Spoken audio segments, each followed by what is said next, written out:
Vamos lá, começando mais um Conde Anitta aqui pelo canal do Conde. Saudações a todos vocês que já estão aqui na espera para essa transmissão. Só vou esperar entrar a tela aqui. Meu querido amigo Rogério Anitablian já está a postos.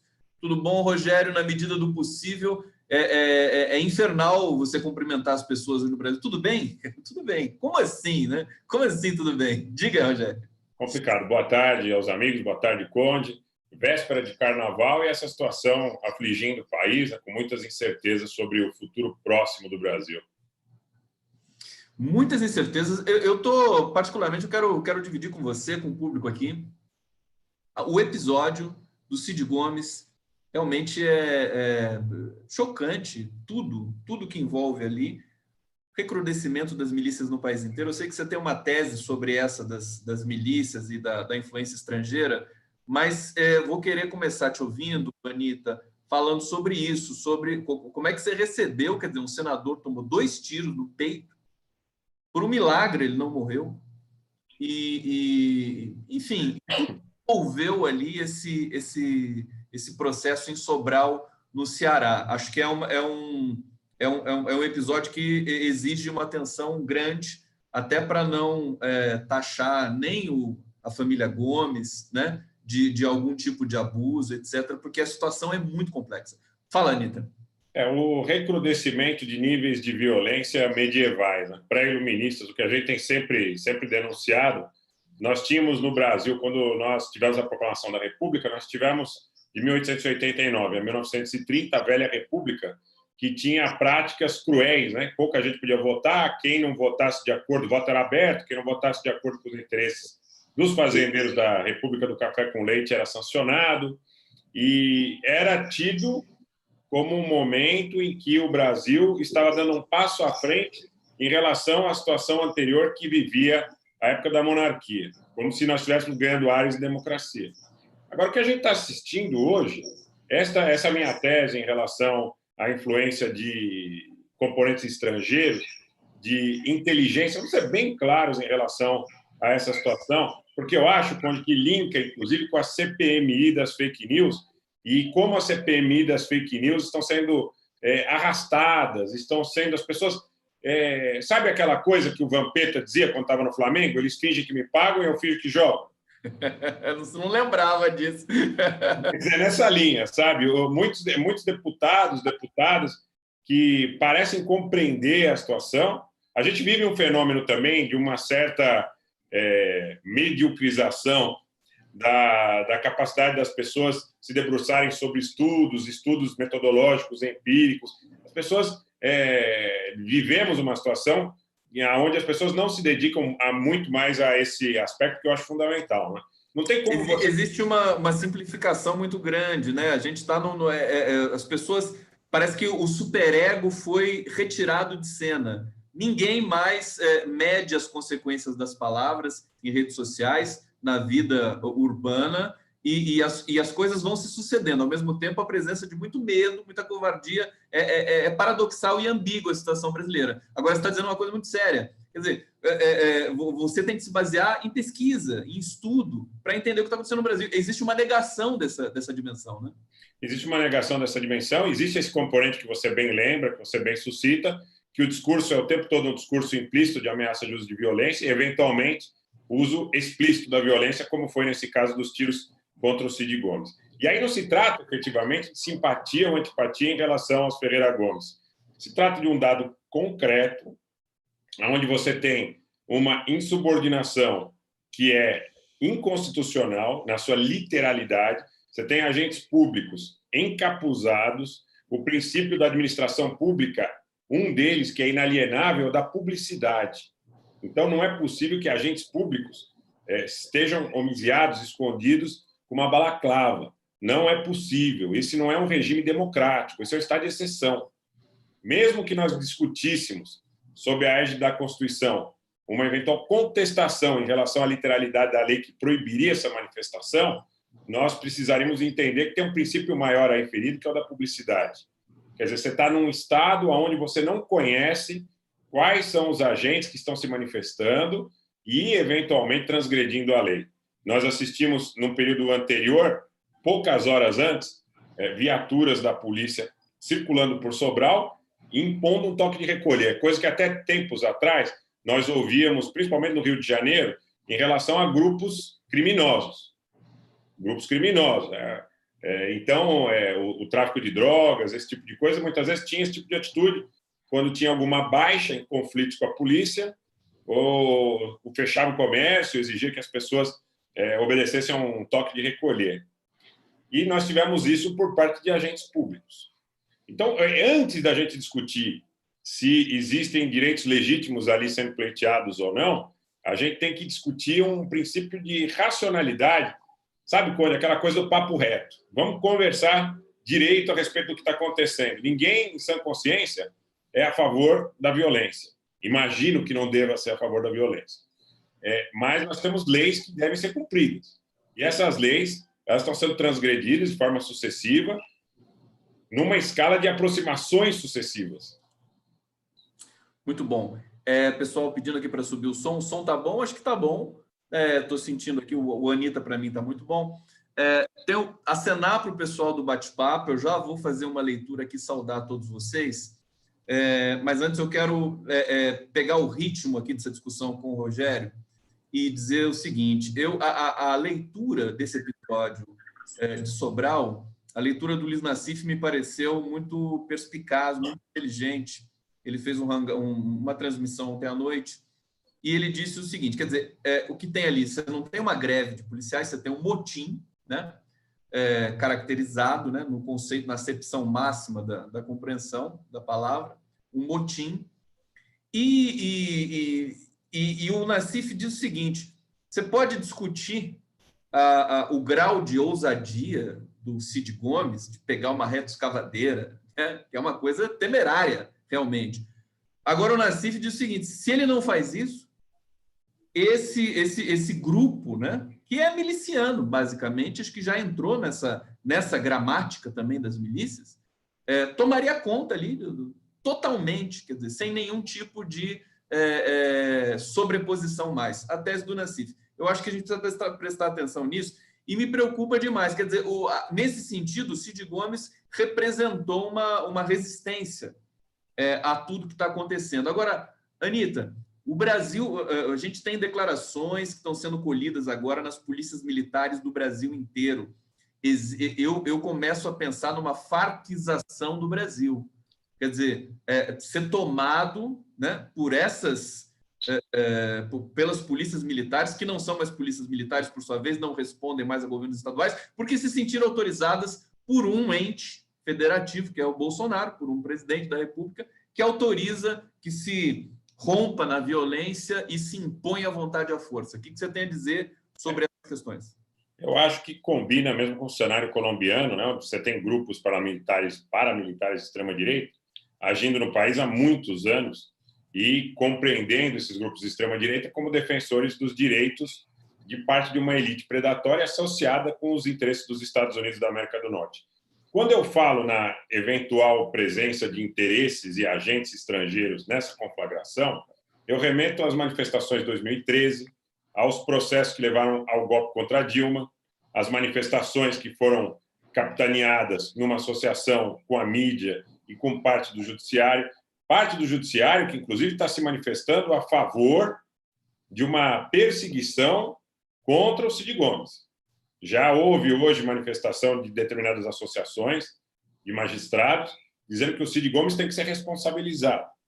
Então, você tem novamente uma associação de interesses de parte de um judiciário extremamente politizado, partes de uma mídia extremamente ideologizada, extremamente vinculada a esses interesses estrangeiros, e essa associação está mais forte do que nunca.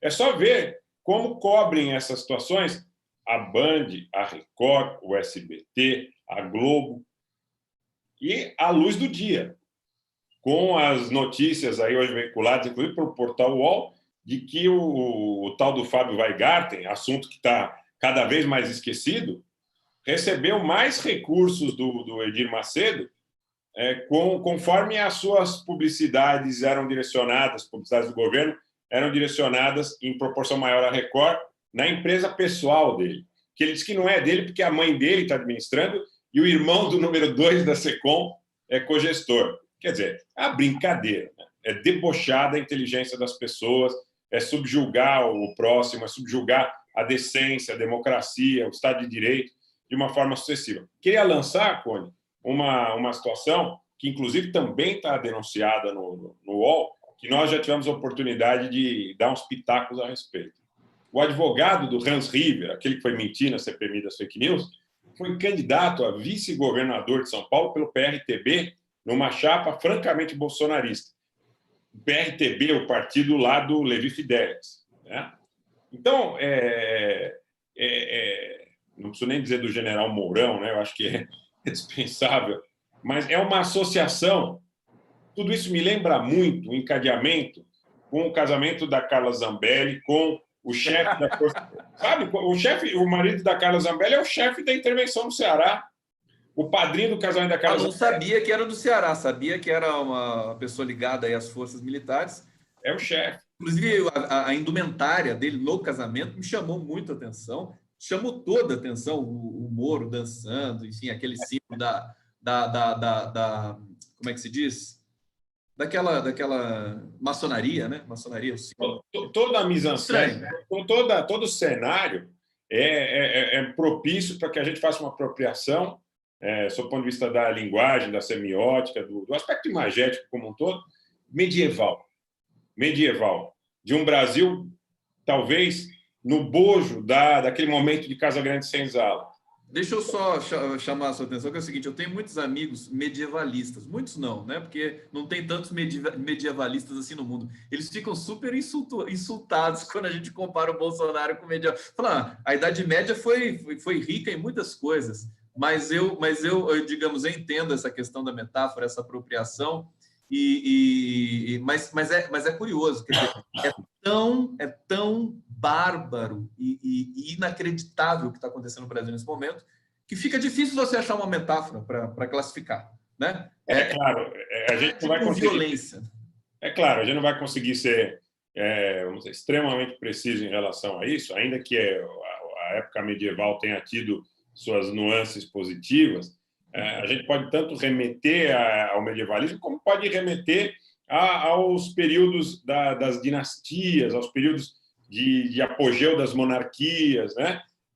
Dessa segmentação da sociedade, dessa estratificação, do período de castas. Quer dizer, parece uma coisa muito fora do contexto do que a gente espera de um início do século XXI. Anitta, deixa eu colocar aqui a imagem, né, que virou manchete agora no 247, policiais incendeiam carro de mulher. Acabou de subir essa notícia, que criticou greve da PM no Ceará. Greve de PM, aspas. Vou até dizer aqui para a edição, policial militar foi preso em flagrante, suspeito de incendiar um carro na cidade de Crato, na madrugada desta quinta-feira. Dona do veículo disse que a ação ocorreu após ela fazer críticas em redes sociais à paralisação da PM no estado.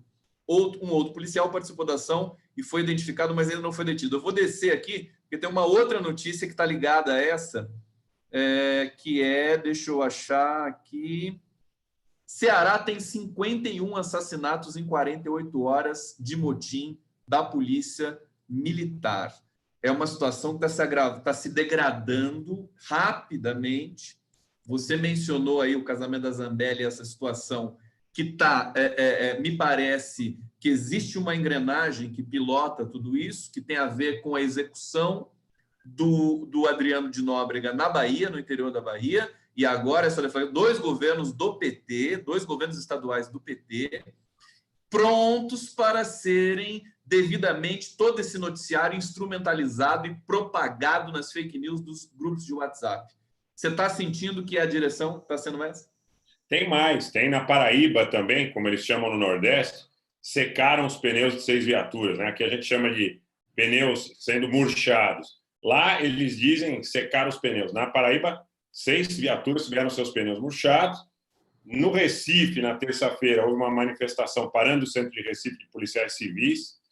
Então, a gente sente que essa ênfase no Nordeste, a própria eventual situação do Adriano, que ocorreu lá em Esplanada, na Bahia, toda uma sequência de fatos que, pelas reações, pelas ações, pelo contexto e pela nossa experiência com o que aconteceu no Brasil desde 2013, nos levam a acreditar em alguma coisa que tenha participação de agentes externos à democracia.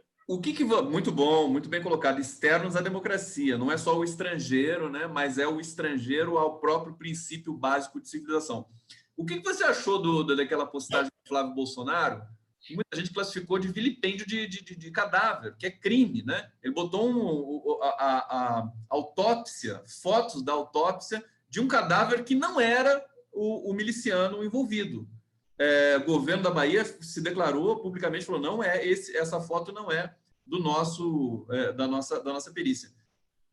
E fica por isso mesmo, quer dizer, eu queria que você comentasse rapidamente. Aí eles querem, eles precisam do protagonismo da narrativa, para eles o que importa é só o protagonismo da narrativa, não a verdade, e o fato de ficar por isso mesmo, eu lembro, por exemplo, do dia em que o Lula foi decretada a prisão do Lula, um sujeito foi na porta do Instituto, aqui no Ipiranga, para insultar, para ameaçar e xingar.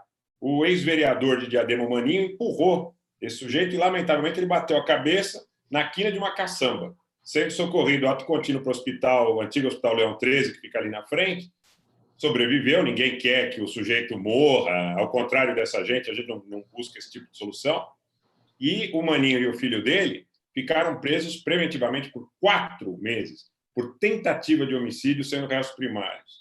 Então, essa sua pergunta, acho que tem um link direto com essa questão de uma ideologização importante e injustificada e absolutamente à margem da lei de setores do judiciário.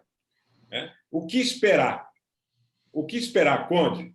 O que nós podemos esperar de um judiciário que condena o Lula como condenou e que esquece das malas de dinheiro do Temer, do Rocha Loures, que esquece dos apartamentos lotados de dinheiro? O que nós Acho que a gente está brincando demais, a sociedade brasileira está brincando demais com isso, quer dizer, está deixando para depois, né? Depois que nós vamos corrigir, a impressão que me dá é que a situação ainda vai piorar. Deixa eu ir para o bate-papo.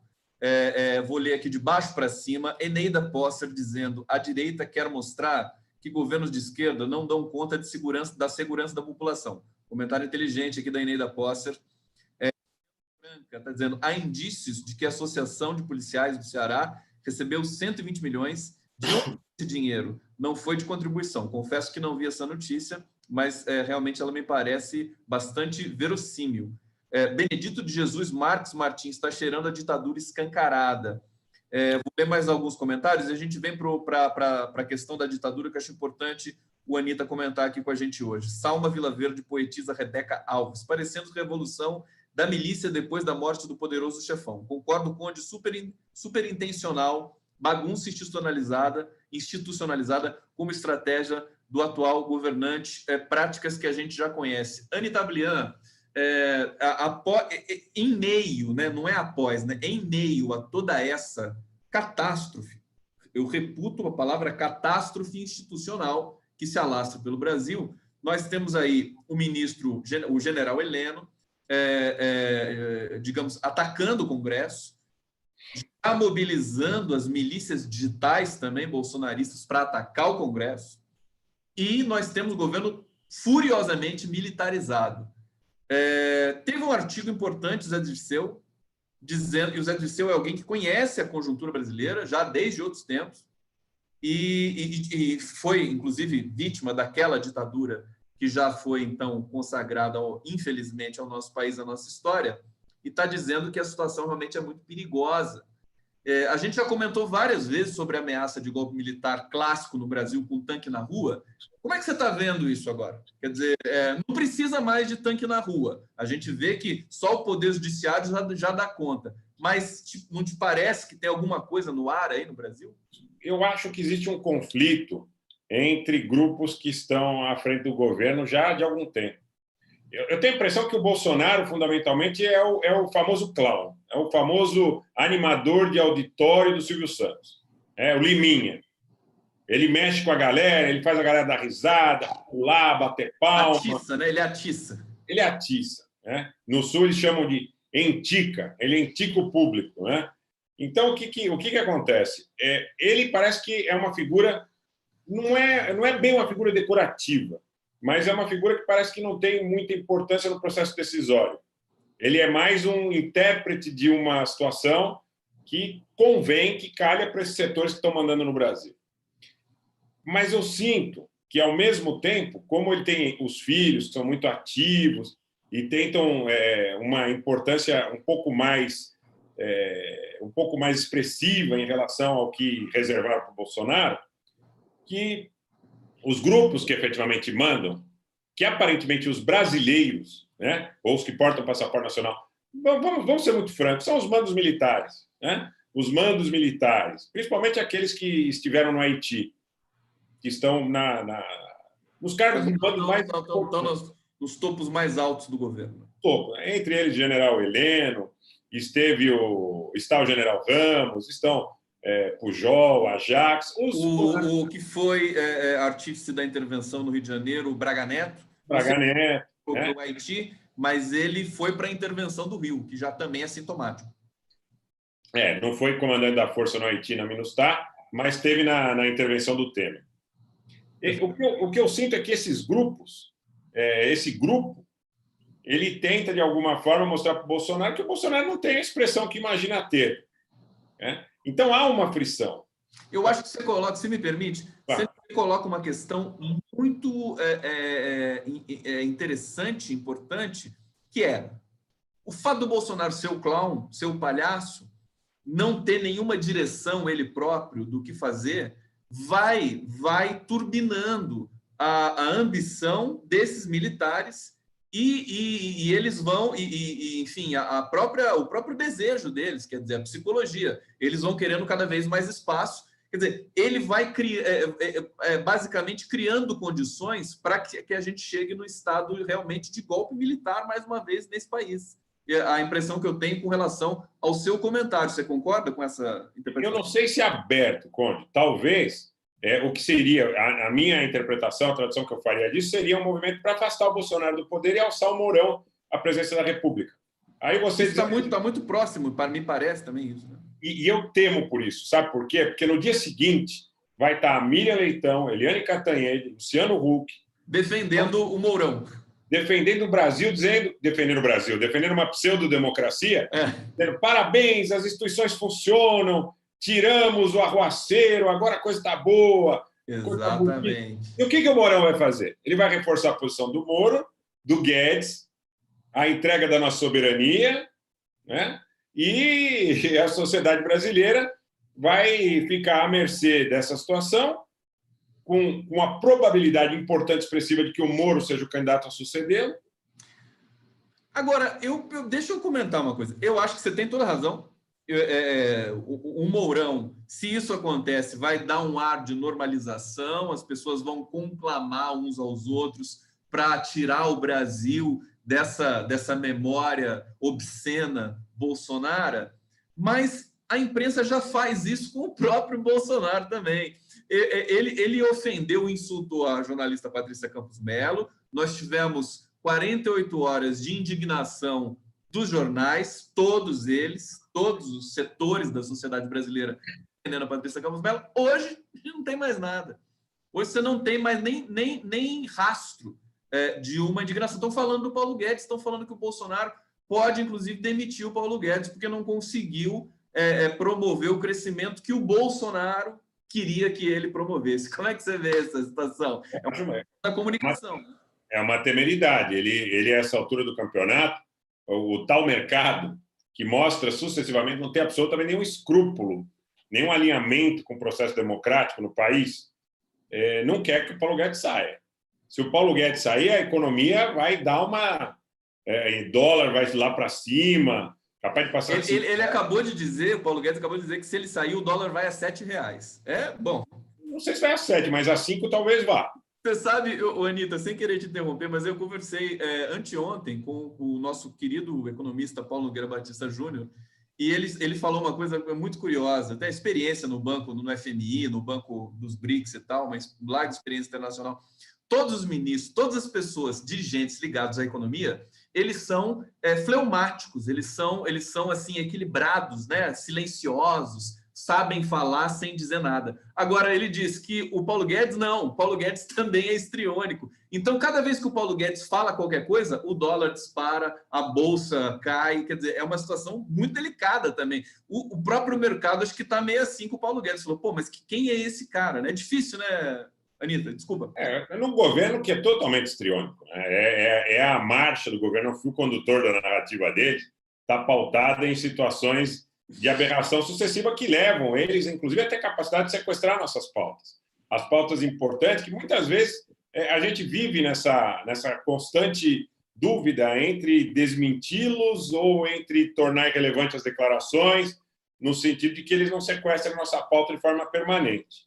Mas o que está em jogo, ao meu ver, aí, e que pode sim levar a uma derrubada do Bolsonaro, é diferente, eu faço uma distinção. Uma coisa é o governo do Bolsonaro, o que representa esse governo, e a outra é a figura do Bolsonaro.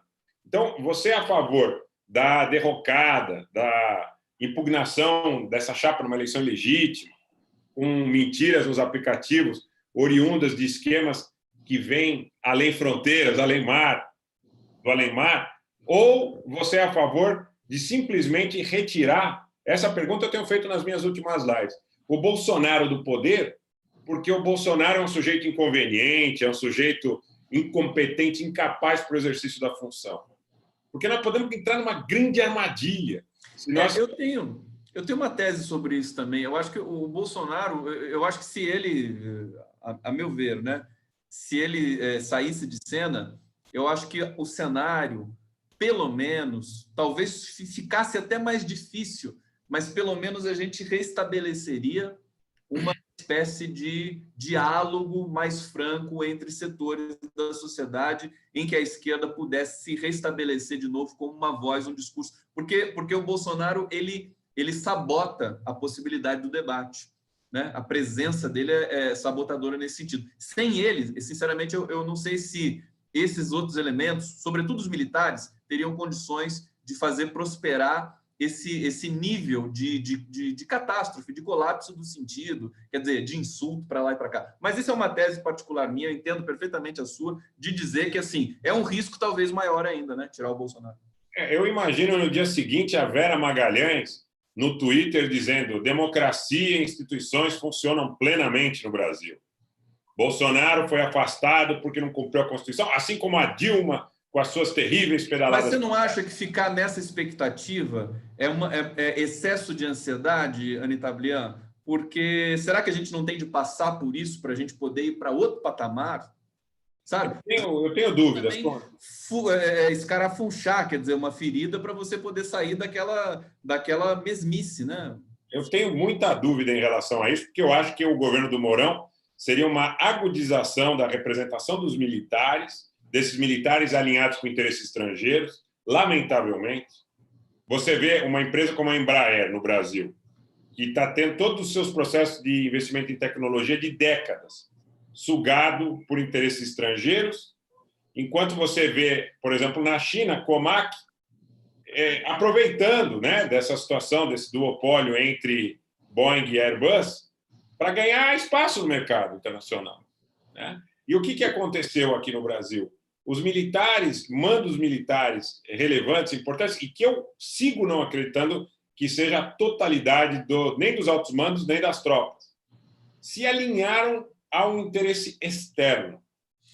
O Zé Dirceu fala isso no artigo dele. Ele diz que o Exército brasileiro realmente tem uma tendência golpista ali entranhada, é cultural. Eles podem até ser nacionalistas, defender a soberania e tudo mais, o que não está acontecendo agora também, que a gente está vendo isso acontecendo às claras, né? Mas eles têm eles sempre são mobilizados, instrumentalizados pelas elites. Foi muito forte o artigo do Zé Dirceu. Mais uma vez remete ao período até pré-republicano. Mais uma vez remete ao período até pré-republicano, das castas, dos negócios entre as elites, das aparentes frições que existiam no Brasil, que na realidade eram frições entre as elites. A própria substituição, e você sabe, a gente tem falado muito sobre isso, que eu passei a ser um admirador de muitas ações do governo Vargas, quando anteriormente entendia de outra forma. Hoje eu entendo como muito importante inúmeras ações do governo Vargas, no seu aspecto do prestígio do nacional e do popular. Agora, se você pegar, por exemplo, a substituição da Primeira República, que nós falamos há pouco, pelo governo Vargas, você vai ver também aí um conflito entre elites. É um conflito entre elites, sobremaneira. Quer dizer, é difícil. Se a gente partir hoje da premissa de que nós estejamos alinhados com a ideia de derrubar o Bolsonaro, existe uma parte da elite brasileira que talvez também entenda que esse seja o melhor caminho. E talvez sejam eles que estejam com o manche para que eles possam reverberar os louros dessa situação, no sentido de se apropriarem de uma eventual queda do Bolsonaro, para dizer que, olha, o Estado funciona, está tudo legítimo, o STF funciona, o Congresso funciona, e nós estamos em plena democracia, a todo vapor. Olha, o que mais me perfeita a sua fala, Rogério, mas enquanto o Bolsonaro vai ficando, o problema, a meu ver, é que a catástrofe vai se alastrando. Quer dizer, as polícias militares vão se desorganizando, vão se milicializando, a gente vai tendo uma desorganização econômica muito forte, já vindo de crises atrás de crises. O cenário internacional não é favorável.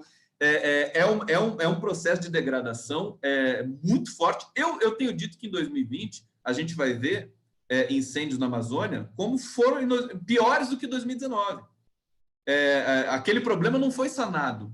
Simplesmente enfim, os incêndios reduziram-se ali em função de algum tipo de ação do governo, mas está tudo posto de novo. Eles vão reincidir de novo, pressionar indígenas.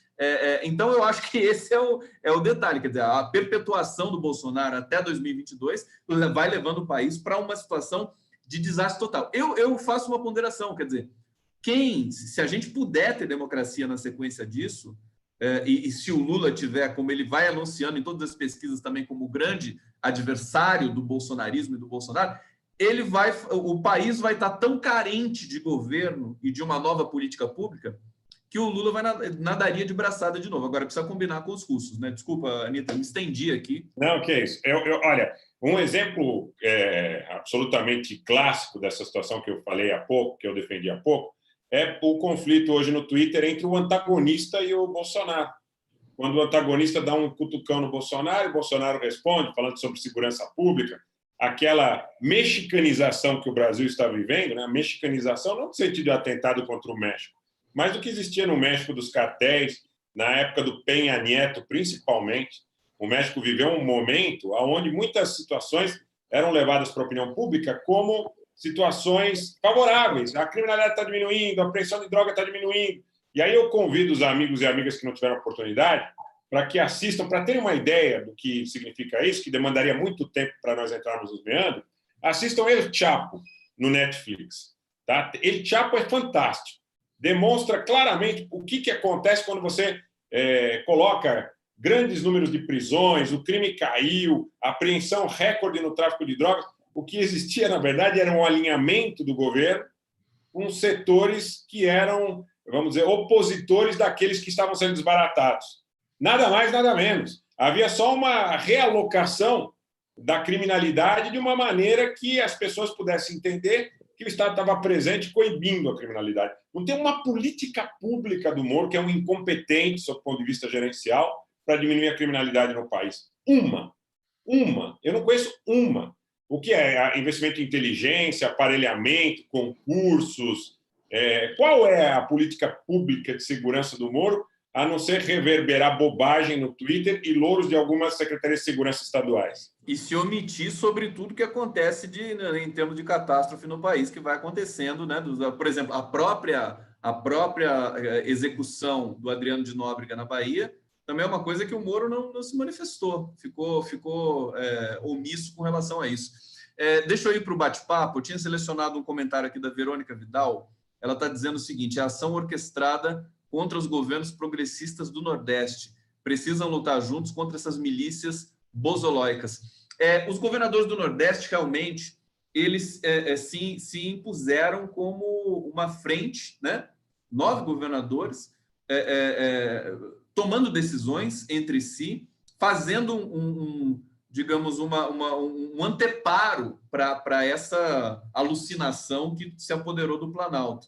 Você acha que você tem uma operação, quer dizer, Bahia, execução do miliciano, as forças, essas forças policiais se alastrando aí com o seu corporativismo criminoso, problemas nos presídios, o Moro também realocando facções, né, colocando junto.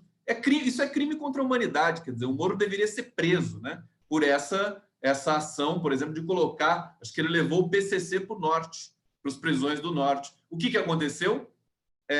Eles se mataram, né, dentro dos presídios. Várias vezes, teve um último massacre aí que nós assistimos, mais de 50 mortos, na virada naquele período já do Alexandre de Moraes com o Temer, tivemos outras situações dessa natureza. Diga, Rogério. Para regozijo das classes médias racistas, das classes médias exclusivistas que elegeram o Bolsonaro, sabendo que a proposta era essa. Eu lembro que uma das primeiras decepções que eu tive com amigos de faculdade, amigos de longa data, ainda no período de transição do governo da Dilma, né, do golpe do governo da Dilma para o governo do Temer, foi quando uma determinada rebelião aconteceu, não me falha a memória, num presídio no Rio Grande do Norte, né? E eu não sei se já era governo Temer ou se era final do governo Dilma, e o sujeito, que tem uma formação em tese privilegiada, disse que deveriam utilizar o corpo dos falecidos para adubo. Foi um dos primeiros que eu tirei do meu Facebook, um dos primeiros, e não faz nenhuma questão de conviver. Não faço nenhuma questão de conviver com esse tipo de gente. Então, você veja, essa situação que você descreveu há pouco corrobora ambições desse tipo de gente.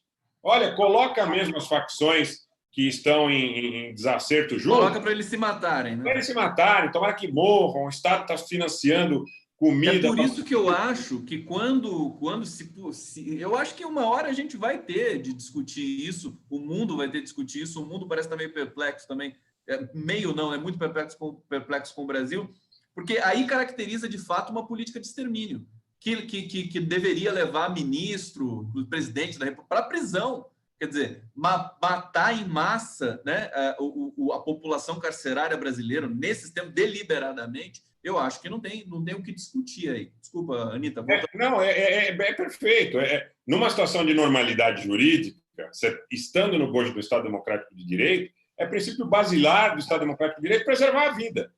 Ele é responsável pela vida do preso. É o bem maior.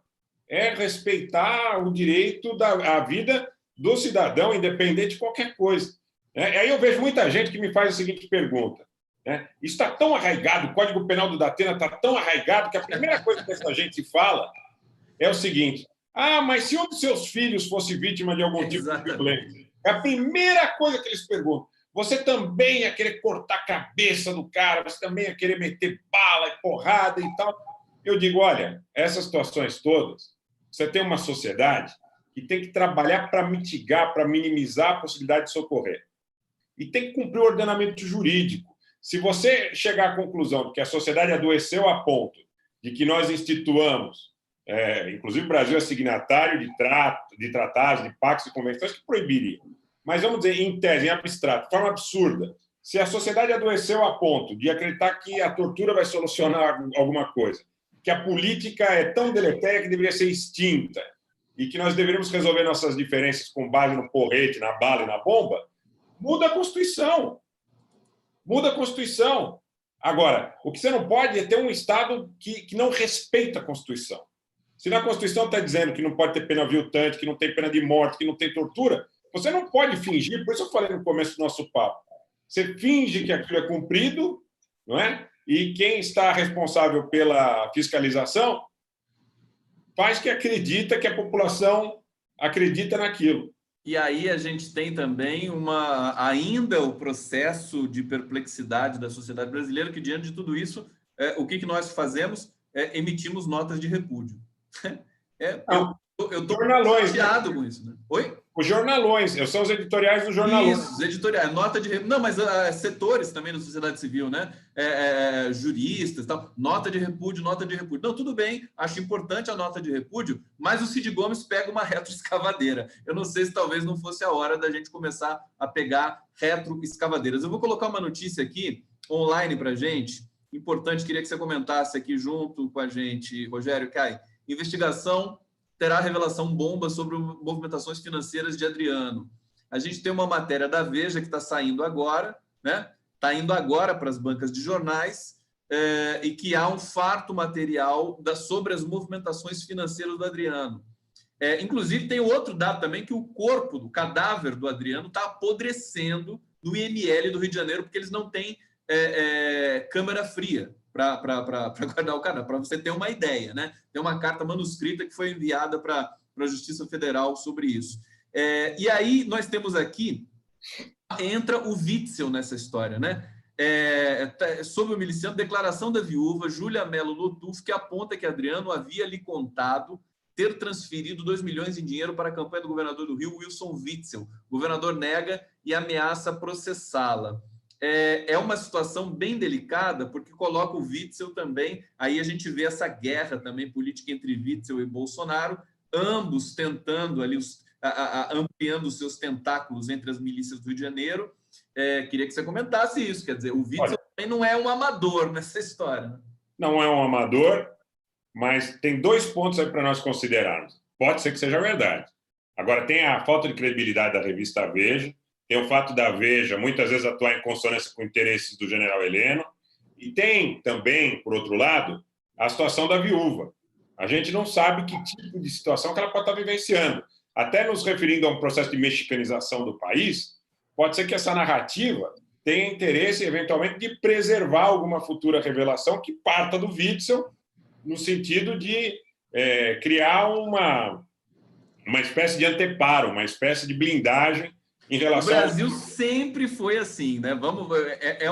É um modelo aprimorado e mais pistoleiro, digamos assim, dessas questões das notícias. Desculpa, vai lá. Não, é fato, mas um pouco também as pessoas dizem: Brasil, a lei nunca foi cumprida, a Constituição nunca foi cumprida, mas nós caminhávamos, de alguma forma, gradativamente para melhorias ao longo do período da normalização democrática no país, excetuando o período do Collor e excetuando o período do Temer. Para mim, a continuação, o governo Bolsonaro é a continuação do governo do Temer, com o discurso da violência agudizado.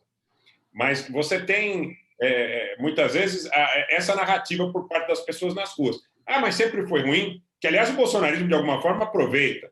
Sempre foi ruim, nunca foi fácil, nunca teve emprego sobrando, nunca teve escola sobrando, a saúde sempre foi precária, mas a gente tinha um gráfico que vinha numa crescente, no sentido de nós depositarmos esperança, expectativa que, no prazo, essa situação pudesse ser revertida. O que a gente tem hoje? Nós estamos numa ladeira, numa descida, que parece que nós não conseguimos enxergar o final dela. Então, em relação a esses aspectos do não cumprimento da lei, da simulação, havia denúncias, por exemplo, que a própria Polícia Federal, na época do governo Fernando Henrique Cardoso, tinha setores que tinham informações que levavam o Fernando Henrique Cardoso a uma situação difícil se interesses fossem contrariados.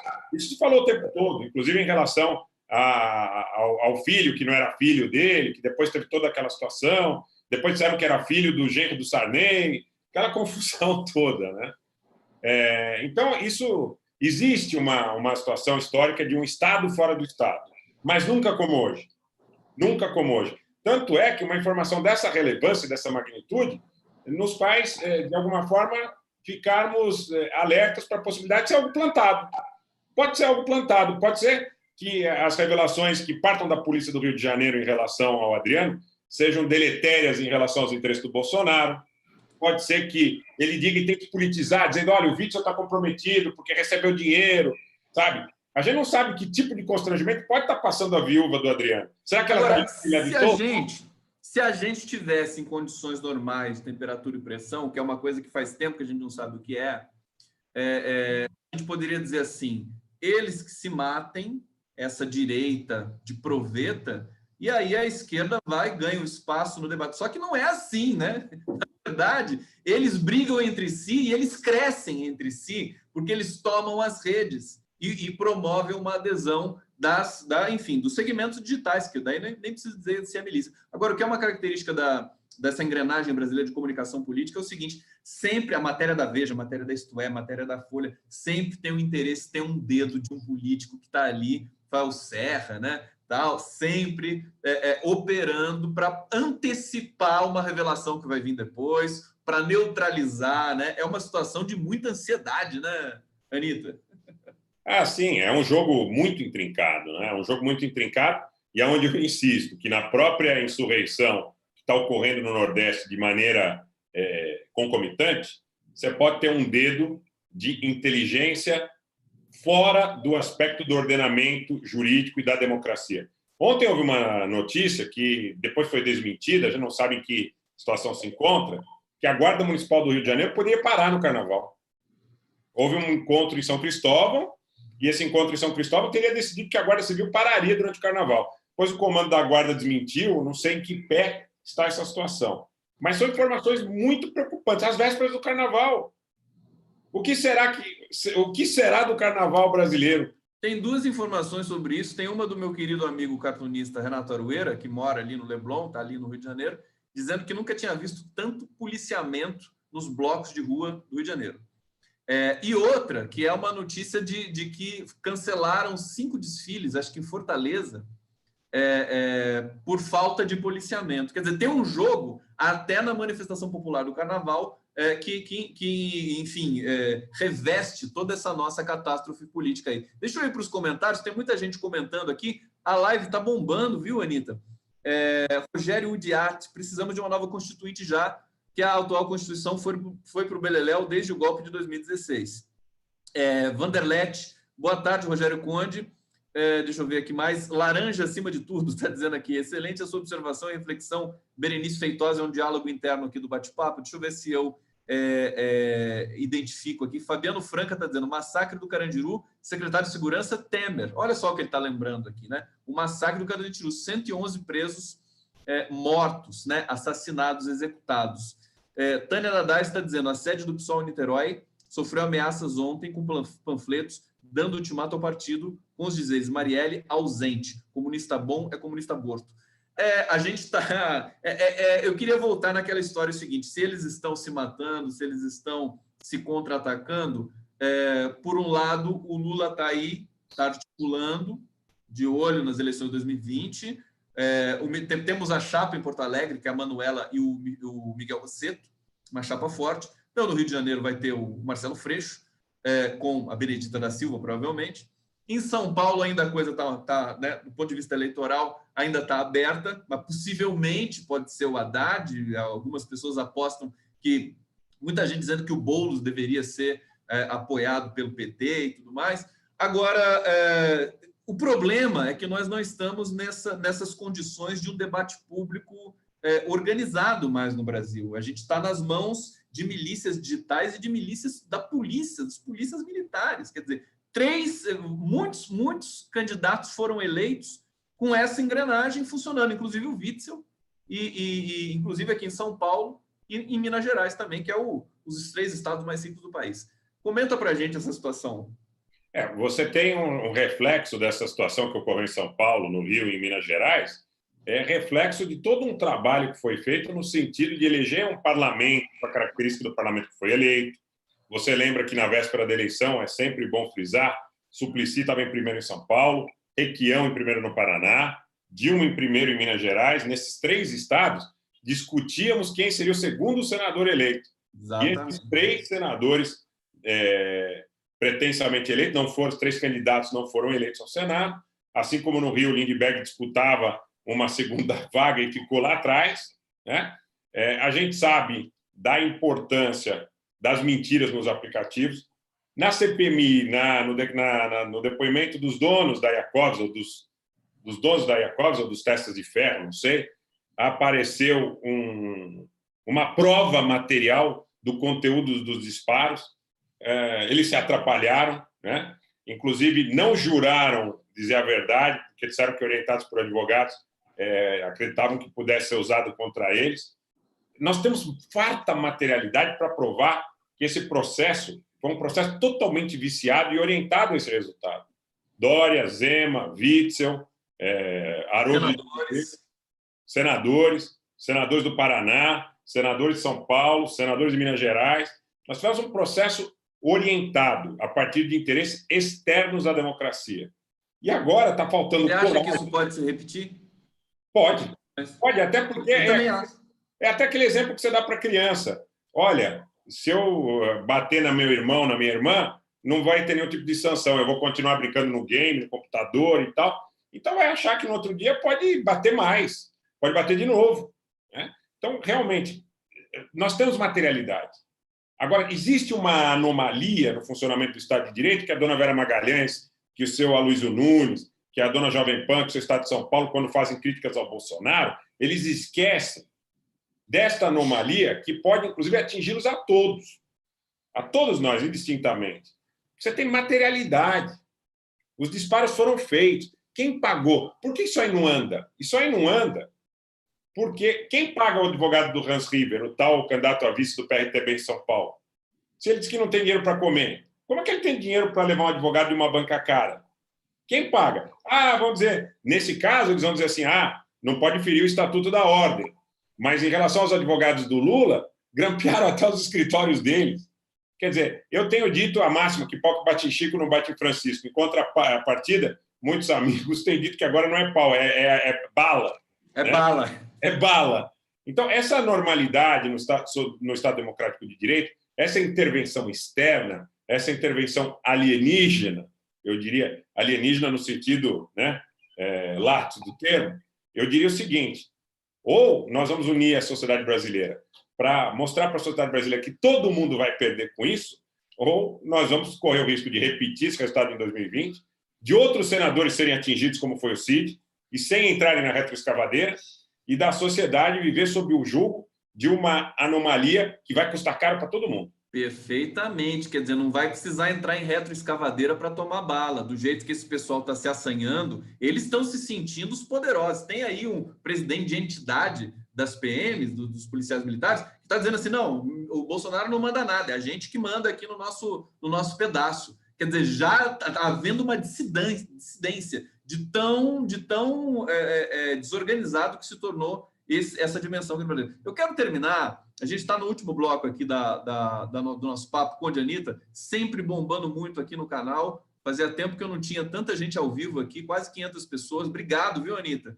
Você é um cara realmente muito especial. Eu acho que a turma gosta de ver a gente junto, viu? Acho que a gente tem que combinar mais coisas. Eu que agradeço. E vou te dizer que isso que você está falando tanto é procedente que muitas vezes que eu estou fazendo live, o pessoal fala a teu respeito e fala da importância desse nosso... Porque eu vou falar sempre, não adianta.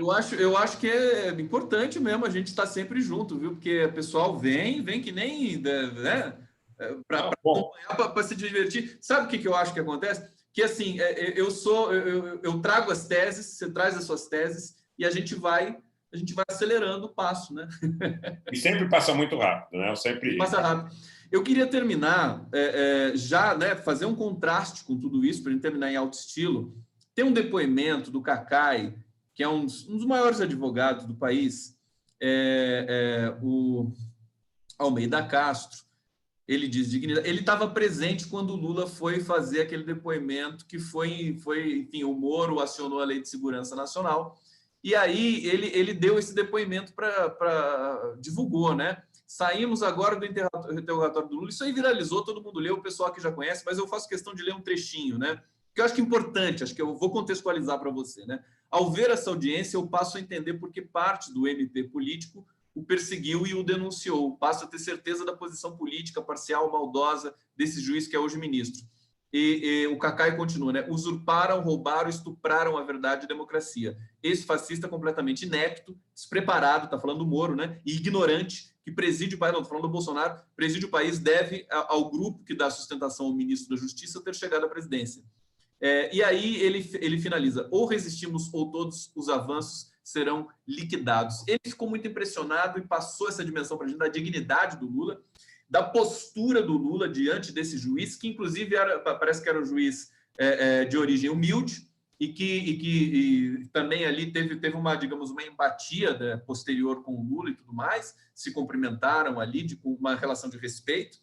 E eu te pergunto para você, para o nosso público, para a gente concluir aqui, Rogério Nitablian, a solução,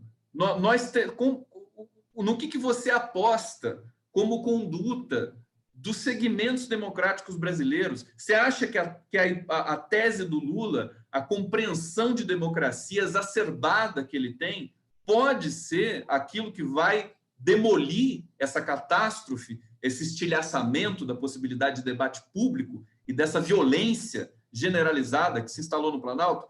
Porque tem gente que acha que não, que acha que o PT está muito pacífico e tudo mais. Como é que você vê isso? Conde, eu acho tão importante essa contundência, como eu acredito que esta contundência, que foi inclusive a contundência da Cristina Kirchner, em um depoimento que prestou à Justiça Argentina, é muito importante no processo que a gente está vivendo. O Lula ele foi bastante enfático, de uma forma necessária, e eu diria para você o seguinte: se nós estivéssemos vivendo um processo de normalidade, bom, aí por um lado você poderia dizer esses processos não existiriam, né? Mas se nós estivéssemos vivendo um processo menos anômalo, eu acredito que essa posição dele seria ainda mais intensa, no sentido de dizer, olha, quase como se dissesse, o que vocês querem comigo aqui? Sabe? Eu não devo nada. Eu não sei se você teve a oportunidade de acompanhar o depoimento da Cristina Kirchner numa sessão. A parte ela tinha mandato de senadora, existe na Justiça Argentina um segmento que defende o direito da Cristina, mesmo antes de ser eleita vice-presidente, presidenta do Senado agora, né, contra o lawfare. E aqui no Brasil a gente sente muita falta desse extrato do judiciário, desse extrato dos altos mandos militares, que compreendem essa situação e que tenham coragem para denunciá-la e para se alinharem com os interesses e princípios nacionais. De qualquer forma, dentro das condições propostas, a posição do Lula foi extraordinária. Eu até comentei isso com muita gente hoje, que ele teve uma atitude no sentido de mostrar que ele sabe o quanto isso, vamos dizer, é um desprestígio, inclusive, ao decoro, à dignidade do cargo que ele ocupou. É um ataque também aí ao Brasil. Como você pode pegar o presidente da República e acusá-lo de um monte de baboseira que ele não cometeu? Você não está atacando só o Lula, você está atacando o Brasil. Analisando, está atacando o Brasil, exatamente. Você está dizendo, olha, você foi presidente da República, não importa, ele saiu com 87% de aprovação, podia ter saído com 8%. Mas você não pode acusar o cara de um monte de baboseira que ele não cometeu de maneira impune.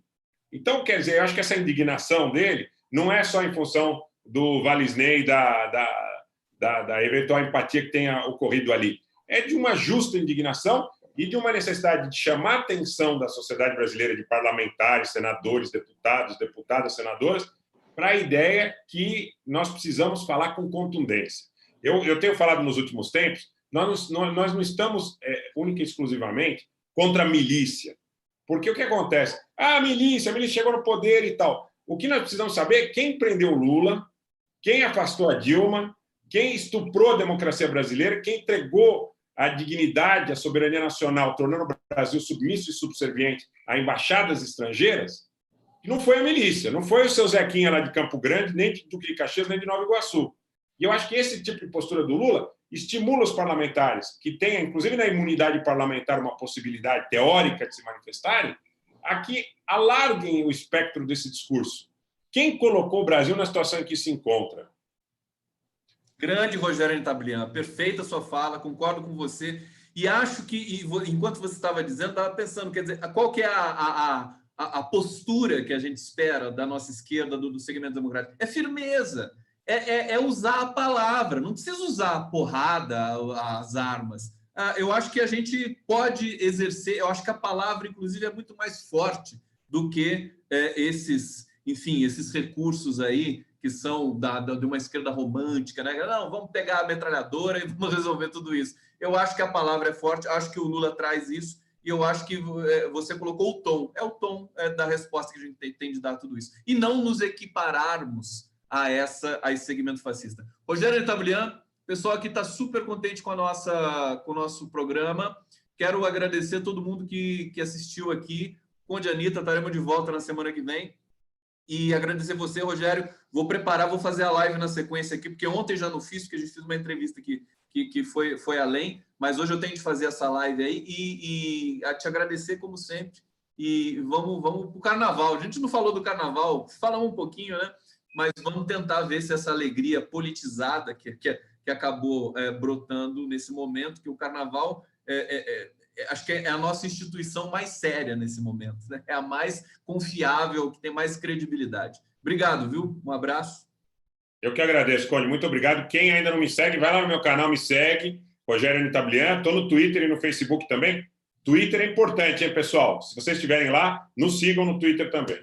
Rogério Anitablian em todas as redes, recomendo para vocês seguirem. Não vou nem falar do meu canal aqui, das minhas redes hoje, porque hoje aqui o protagonista é o Rogério Anitablian. Obrigado, querido. Um beijo. Beijo para vocês. Daqui a pouco estou de volta aqui com a live. Valeu, gente.